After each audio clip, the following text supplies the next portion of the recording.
ఒరే తమ్ముడు, హాస్పిటల్ నుంచి బలమైన ఆధారాన్ని నిహారిక సంపాదించి మనందరి ముందు బయట పెట్టింది. అందుకే కదా అవనీని బయటికి పంపించాం. ఇంకా ఏది నిజం ఏది అబద్ధం అని అంటావేంట్రా నువ్వు? నువ్వింత అమాయకంగా ఉండబట్టే అవని ఆటలు సాగాయి. నువ్వు అప్రమత్తంగా ఉండుంటే నీ బతుకు ఇలా అయ్యుండేది కాదు. ఇప్పటికైనా నీ కళ్ళు తెరుచుకోకపోతే నీ వేళ్లతో నువ్వే పొడుచుకున్నట్టు అవుతుంది. తర్వాత నీ ఇష్టం. ఇంటికి పునాది ఎంత బలమైనదో నిజాన్ని నిరూపించడానికి ఆధారం అంత బలమైనది. ఓ కోడలని ఇంటి నుంచి నిర్దాక్షిణ్యంగా బయటికి గెంటేయడానికి ఆ ఆధారం సరిపోతుందామా?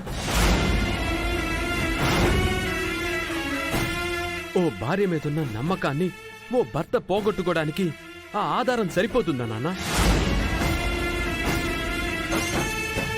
భర్తే ప్రాణంగా, బిడ్డే లోకంగా, కుటుంబమే సర్వస్వంగా త్యాగాలు చేసిన ఓ ఆడదాన్ని నిందించడానికి ఆ ఆధారం సరిపోతుందా అన్నయ్య?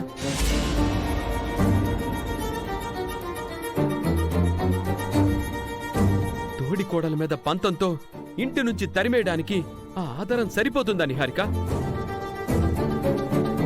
అది ఆధారమా దారమా? మనమైతే దారాన్ని పట్టుకొని వేలాడటం లేదు కదమ్మా.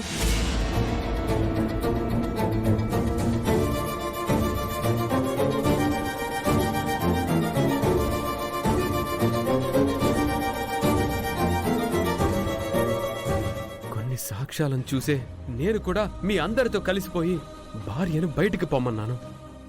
ఆవేశంలో నేనేమైనా తొందరపడ్డానా అని మనసు తొలుస్తూ ఉంది.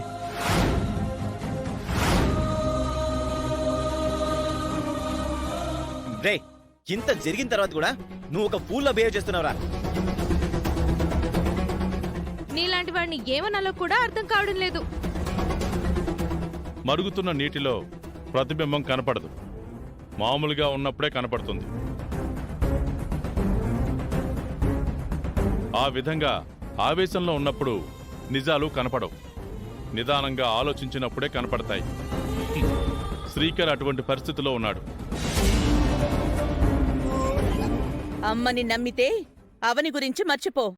అవనినే ఇంకా నమ్మితే అమ్మ గురించి మర్చిపో.